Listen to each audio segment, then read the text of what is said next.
pessoal, vamos a mais uma aula do nosso capítulo 3 sobre momento angular na mecânica quântica, e hoje nós vamos falar sobre os autovalores e autovetores do operador momento angular, né? Então vamos lá. Relembrando, e o que a gente vai usar é basicamente partindo das relações de comutação. Então, lembrando, essas são as relações de comutação que a gente deduziu a partir das propriedades de simetria do operador momento angular e que, para a gente, é como se fosse uma alternativa da definição do momento angular. Então, todo operador que tiver esse tipo de relação de comutação entre as suas componentes, né, é dito um operador do tipo momento angular. Então, o nosso tratamento aqui vai ser absolutamente genérico para qualquer caso de momento angular. Bom, então vamos começar definindo um operador que é o operador que seria o módulo ao quadrado do vetor momento angular, que é simplesmente o operador formado pela soma do quadrado das componentes, então, do momento angular. Então, uma das coisas que a gente pode mostrar, e esse é um exercício para vocês, é que o j quadrado, esse operador que a gente definiu aqui, que é um módulo ao quadrado, comuta com qualquer uma das componentes, tá? Então, essa é uma propriedade importante, então tá aí um exercício para vocês, mais um exercíciozinho para vocês fazerem, tá? Então, eu acho que inclusive está na lista, mas de qualquer forma anotem que é para provar isso aqui.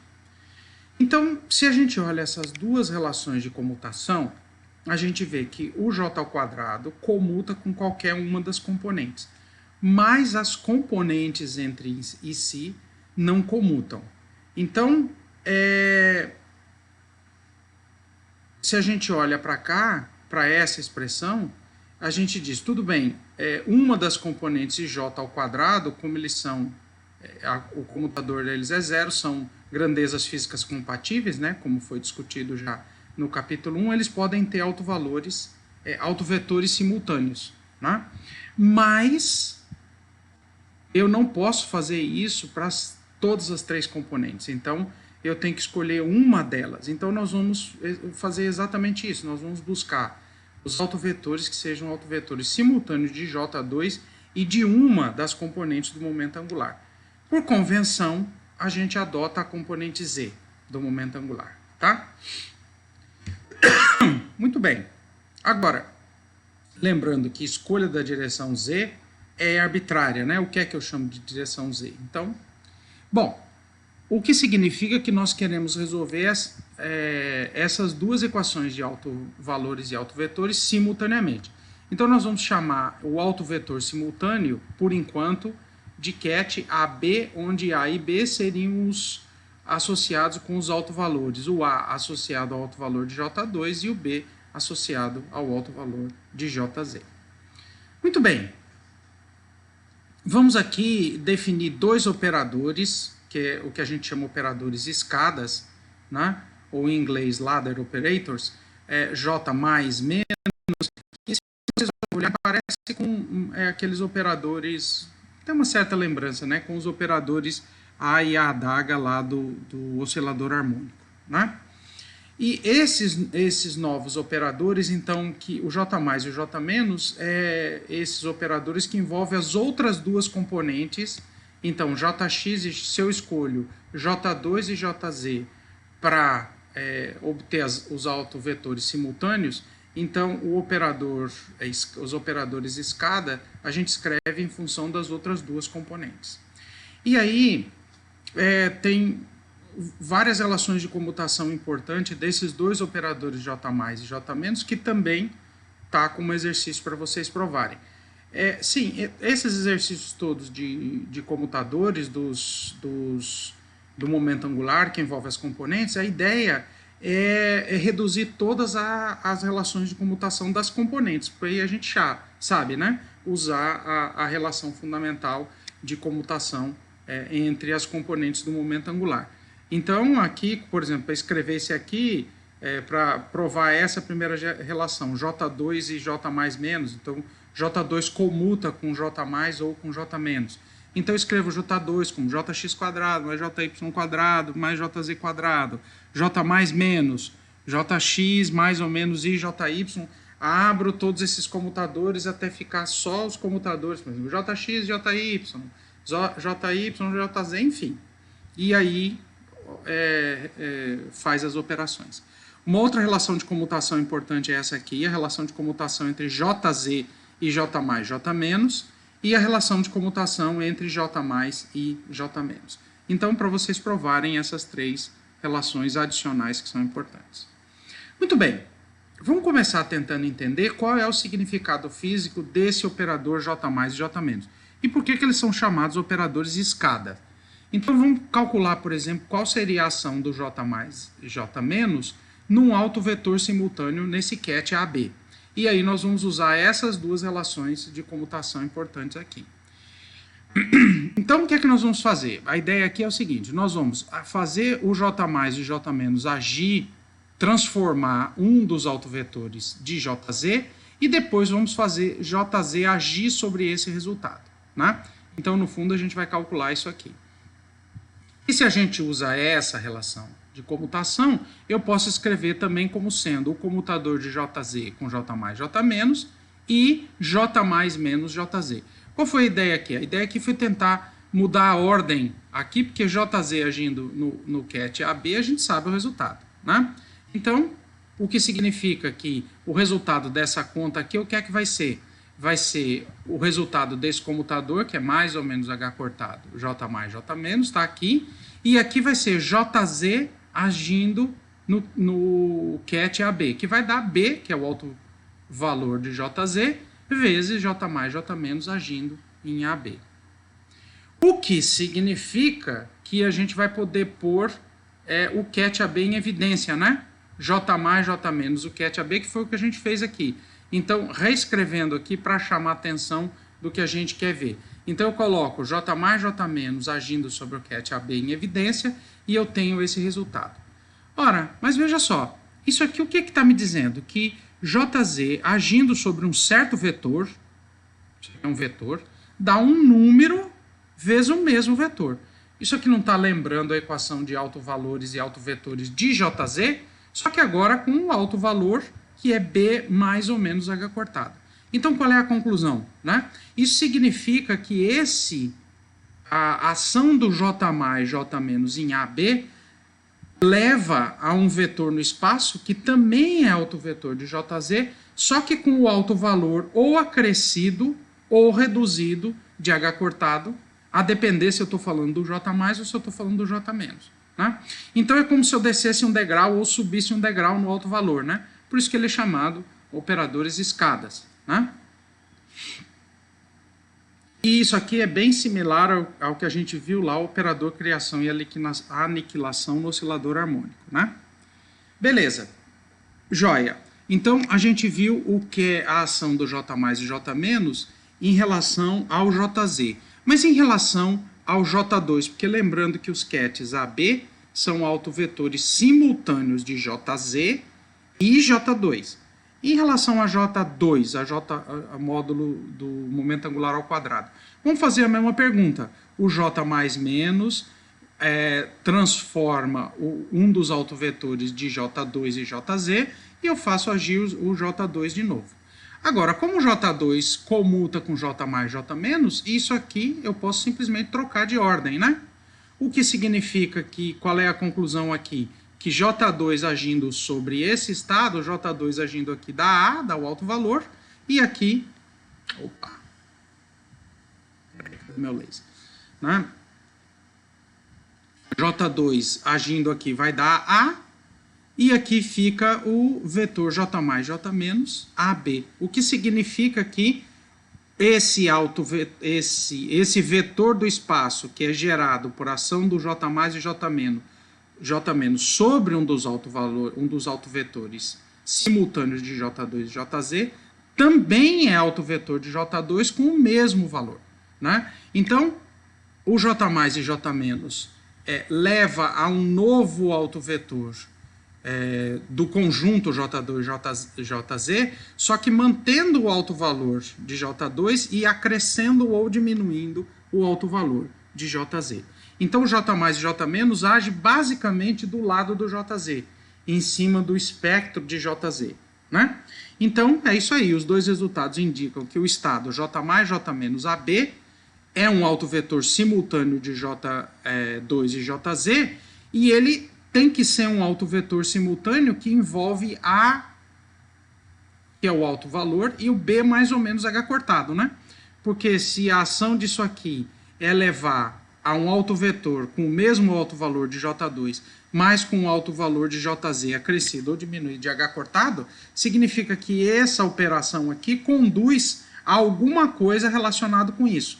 E a diferença não pode ser mais do que uma constante, né? No máximo uma constante, um número complexo a ser determinado, né? Então, o máximo que pode acontecer entre este lado da expressão e esse autovetor, ou seja, a ação de J mais e J menos em cima de AB, é levar o A, B mais ou menos H cortado, vezes uma determinada constante, que mais para frente a gente vai poder determinar.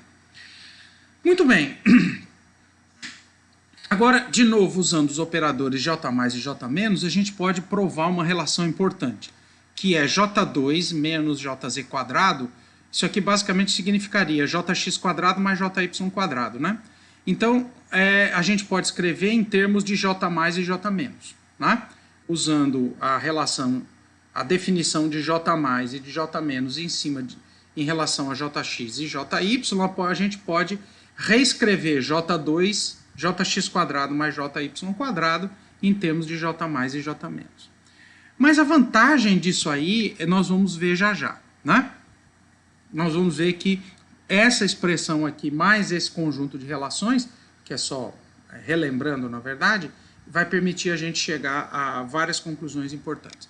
Então, veja só, se a gente olha para os operadores J mais e J menos da definição, como Jx e Jy são componentes do momento angular, então tem que ser operadores hermitianos. Então, se eu perguntar qual é o dual do J menos, eu teria que trocar o sinal aqui, né? Então, veja que vai ser o J mais adaga. E o dual do J mais é o J menos adaga, né? Tá certo? Então, isso aqui vem dessa relação, né? Então, se eu pego J menos agindo em AB, o dual seria o quê? Pegar o BRA, pegar o autoadjunto do Jx e do Jy, que seriam iguais, e trocar o sinal do número complexo, né? Então, se aqui eu começo com J menos, aqui é o J mais, né? Mas o J mais é o J menos adaga, né? E o J mais é o J menos, o J mais é igual ao J menos adaga, que a gente pega daqui, e o J menos é o J mais adaga. Então, essas duas relações aqui vão ser importantes porque a gente vai fazer agora, tá?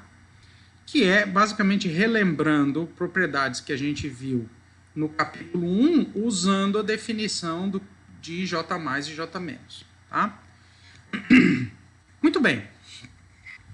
Então, vamos começar calculando. A ideia aqui seria perguntar quais seriam os elementos de matriz desse operador J2 menos JZ quadrado, usando a base formada pelos autovetores simultâneos de J2 e JZ quadrado. Então, a pergunta que a gente quer responder é isso aqui. Quanto vale isso aqui? O BRA AB, J2 menos JZ quadrado, ket AB. Ora, o que eu vou fazer aqui? Aqui eu vou substituir J2 menos JZ quadrado pela relação anterior, né? Ou a gente poderia pensar de uma outra forma. Seria pegar essa expressão aqui e multiplicar pelo BRA à esquerda e pelo ket à direita dos dois lados, né? Calcular os elementos de matriz dos dois lados dessa expressão.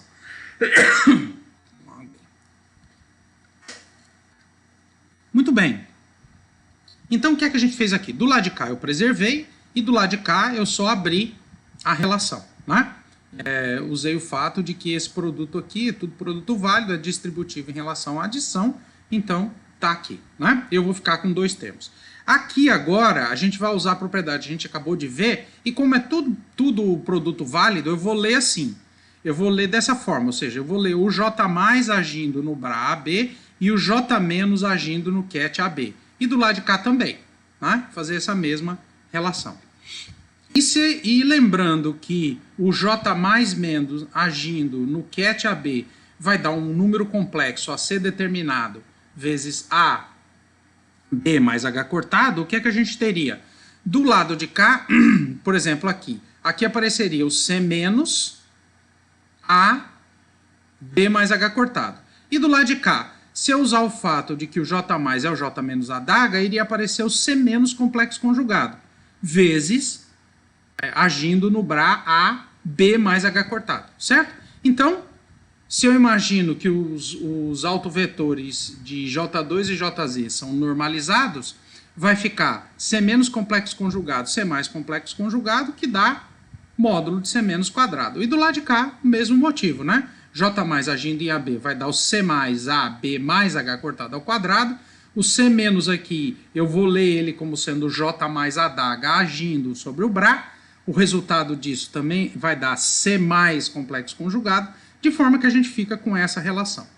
E olha, do lado de cá eu tenho a soma de dois módulos ao quadrado, o que significa que esse número aqui é sempre maior ou igual a zero. Portanto, qual é a conclusão? É que os elementos de matriz de J2 menos JZ quadrado tem que ser sempre maior ou igual a zero. Ora, mas esse lado de cá eu sei qual é a ação de J2 e JZ quadrado sobre o ket AB, por exemplo, né? Como o ket AB é autovetor de JZ e autovetor de J2, nesse primeiro termo aqui, eu aplico duas vezes o JZ no ket AB. Aplico a primeira vez, vai dar B ket AB. Quando eu aplicar de novo, vai dar outro B, então dá B ao quadrado. E do lado de cá, J2 agindo no AB, vai dar A menos B quadrado. Ora, esse número aqui já é maior ou igual a zero. Então, para que essa relação toda seja maior ou igual a zero, eu tenho que ter A menos B quadrado maior ou igual a zero.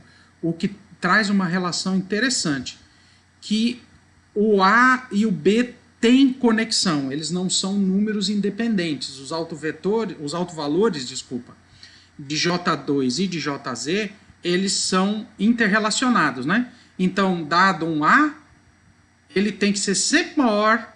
Opa! Cadê meu apontador? Ele tem que ser sempre maior do que B ao quadrado, maior ou igual, no máximo. Né? Essa relação é bastante interessante.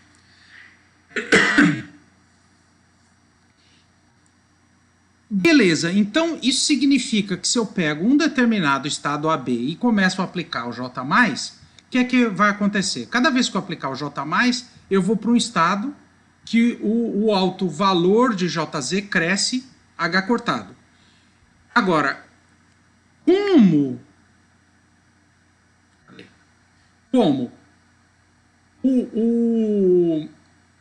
dado um certo valor de A, o B vai até, no máximo, ser igual a B ao quadrado ser igual a A, significa que eu não vou poder aplicar essa relação infinitamente.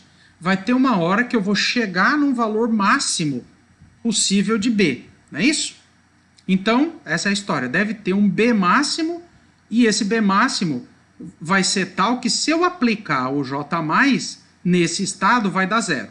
Tem que ir para o... Não me conduz a nenhum dos autovetores de J2 e JZ. Por quê? Porque nesse caso aqui eu passei daquele limite anterior. Ou seja, o B máximo ao quadrado seria maior do que o A. Então, a gente viu que isso não seria possível. Né?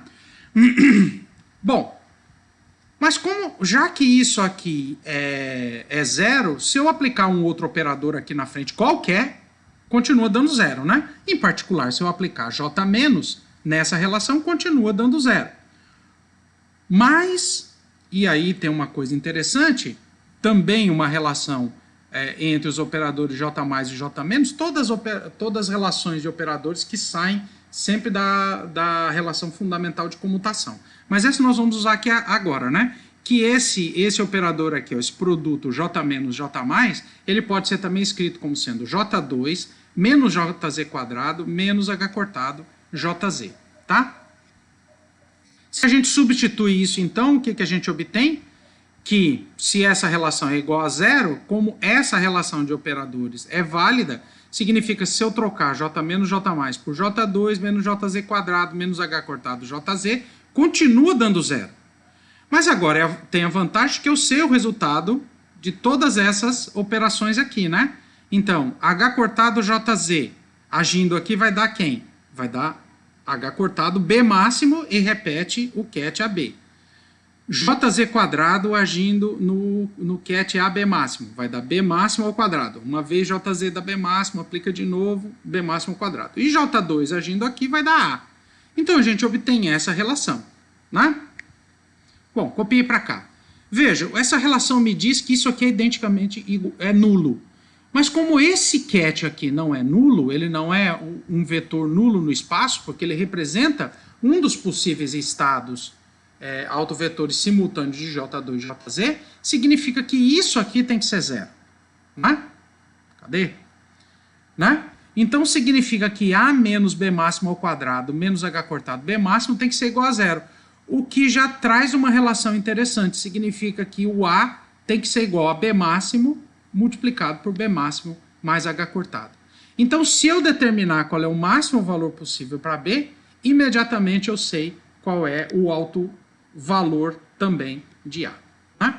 Bom, a gente pode fazer a mesma ideia, ou seja, começo do G, se eu aplico o J, pego um estado AB qualquer, eu vou aplicando o J menos, né, descendo o alto valor de JZ, tem uma hora que ele não pode passar do B mínimo, porque, de novo, o A tem que ser maior ou igual a B ao quadrado, né?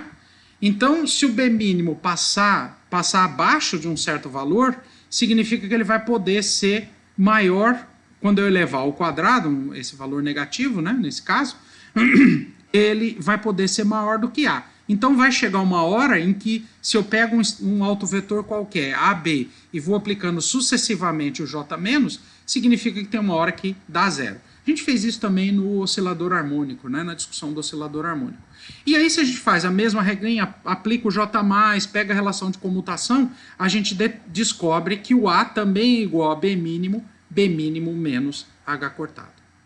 E aí, se a gente combina essas duas relações, como as duas têm que ser igual a A, essa tem que ser igual a essa, o que a gente descobre? Que o B mínimo tem que ser igual a B máximo. Ou seja, o B varia de menos B máximo até B máximo. Né?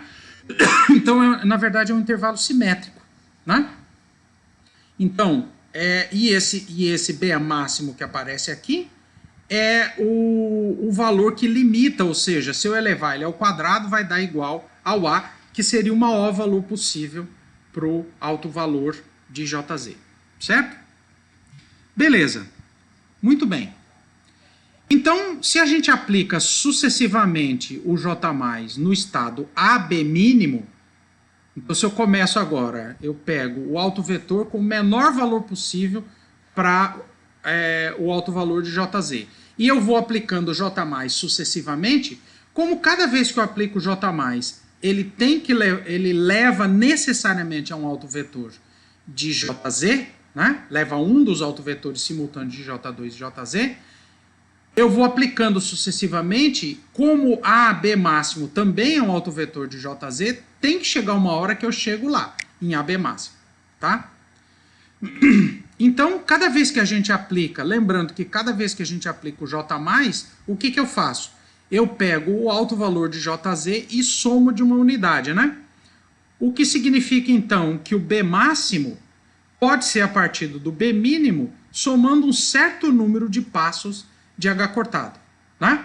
Então, se eu parto do B mínimo e somo um H cortado, 2, chega uma hora que eu atinjo o B máximo. Né? Quantas vezes eu vou ter que dar esse passo, eu ainda não sei. Né? Mas isso aqui, então, significa que existe uma relação entre o B máximo e o B mínimo, e a relação é o B mínimo mais um certo número de passos inteiros de H cortado nos levam a B máximo. Agora, como B mínimo é menos B máximo, se eu substituo aqui, então B mínimo é menos B máximo, vai passar para o lado de lá, vai ficar 2B máximo igual a NH cortado. Então, qual é a conclusão? O B máximo é igual a NH cortado sobre 2. Né? Então, esse N é um número natural, né? 1, 2, 3, pode ser qualquer, né? Qualquer número desses. Então, eu posso redefinir N sobre 2, chamar de J, né? e a gente descobre imediatamente que o B máximo é J vezes H cortado. Tá? E esse J agora pode ser um número inteiro ou um número semi-inteiro. Lembrando que o A é igual a B máximo mais vezes B máximo mais H cortado, como B máximo agora é JH cortado, então imediatamente eu descubro quem é o A. É H2J, J mais 1, onde esse J são ou números inteiros ou, números naturais, né? Não é nem números inteiros, ou números naturais ou semi-inteiros. Bom, como o B máximo, então, é JH cortado, e os demais valores de B agora são obtidos subtraindo uma unidade de H cortado, a gente pode redefinir o B em termos de um número quântico M que mede o número de passos, né? Então, significa que o B, por exemplo, pode ser M vezes H cortado, de forma que se eu parto o M, o valor máximo de J seria o quê? O valor máximo de B, desculpa, seria JH cortado, né? E se eu venho descendo, qual é o próximo? J menos 1 multiplica H cortado, ou seja, JH cortado menos 1. Qual é o próximo? JH cortado menos 2H cortado. E assim por diante, né? Até que eu chegue no menor valor, que é menos J, né? Porque lembrando que o B varia do B máximo até menos B máximo. Então, se a gente já incorpora no B o MH cortado, então eu posso redefinir agora esse número quântico em termos um novo número quântico para representar os autovetores também, os autovalores de JZ. Né? E aí, veja só, para um dado J, então, a partir do momento que eu sei qual é o autovalor de J2, ou seja, eu conheço quem é o J, então eu vou ter autovalores possíveis para JZ, que vai desde J até menos J em passo de 1, né? Vendo a ideia de que cada vez que eu aplico o J menos, eu vou descendo uma unidade de H cortado. Então, se eu fizer a continha aqui, quantos valores eu tenho nesse intervalo? Eu teria o primeiro, né? O primeiro menos o último, mais 1, né? Porque conta as extremidades, não é isso? Então eu tenho 2J mais 1 valores possíveis para M. Então, dado um certo valor de J, se eu conheço quem é o número quântico associado a J2, imediatamente eu sei quantos valores eu tenho para M. Por exemplo, vamos imaginar que o J fosse 1. Então, o valor máximo aqui seria 1. Aí, 1 menos 1, 0. 1 menos 2, menos 1. Já cheguei no valor mínimo, então eu teria 3 valores possíveis, que é exatamente isso, né? 2 vezes 1, mais 1, 3. Então eu teria 3 valores possíveis para M, que seria menos 1, 0 e mais 1. E aí é interessante, porque se J, lembra que o J pode ser um número natural ou um semi-inteiro. Então se o J for um semi-inteiro, como o J define quem são os possíveis M's, e a diferença entre os diferentes valores de M é somar ou subtrair uma unidade, todos os M também serão semi-inteiros. E se o J for um número inteiro, todos os M's também serão, porque a diferença entre eles em passos de 1. Então, se a gente tivesse que resumir, pronto, a gente acabou de determinar quem são os autovetores e os autovalores simultâneos de J2 e JZ. Eles são dados em termos de dois números quânticos JM, então a gente vai rebatizar os catches como sendo JM, em função dos dois números quânticos. Esse catch JM é autovetor simultâneo, ou seja, satisfaz as duas equações de autovalores. E a equação de autovalores e autovetores para J2 é essa aqui. J2 agindo em JM é JJ mais 1 H cortado ao quadrado, e JZ agindo nesses catches JM é MH cortado JM. E veja que a gente determinou isso somente a partir das relações de comutação. Então isso aqui é universal. Todo operador que a gente descobrir que satisfaçam aquelas relações de comutação entre as componentes, eu já sei imediatamente o espectro de autovalores e de autovetores. E, só para completar, né, quais são as propriedades desses dois números quânticos JM? O J é um número inteiro ou semi-inteiro, e para um dado valor de j, teremos 2j mais 1 valores possíveis para m, variando de menos j mais j em passo de 1. Então, com essas duas informações, a gente tem todas as propriedades, ou tem a solução, digamos assim, da equação de autovalores e autovetores para qualquer operador do tipo momento angular. E está aqui, né? Essas propriedades foram obtidas exclusivamente das relações de comutação, então são absolutamente gerais e universais. Muito bem. A gente pode voltar, então, à questão de quem são os elementos de matriz, que isso aqui é interessante, dos operadores associados ao momento angular, e vamos primeiro ver quais são um elemento de matriz genérico qualquer, que seria, eu pego um J', um M', então qual é, e aqui agora é interessante, porque isso aqui seria uma hipermatriz é uma hipermatriz, né, porque eu tenho dois índices, o índice de linha e de coluna, né? Os índices de linha e de coluna, na verdade, são dois. Isso significa que eu tenho que ter duas linhas e duas colunas. Né? É até difícil de imaginar, mas enfim.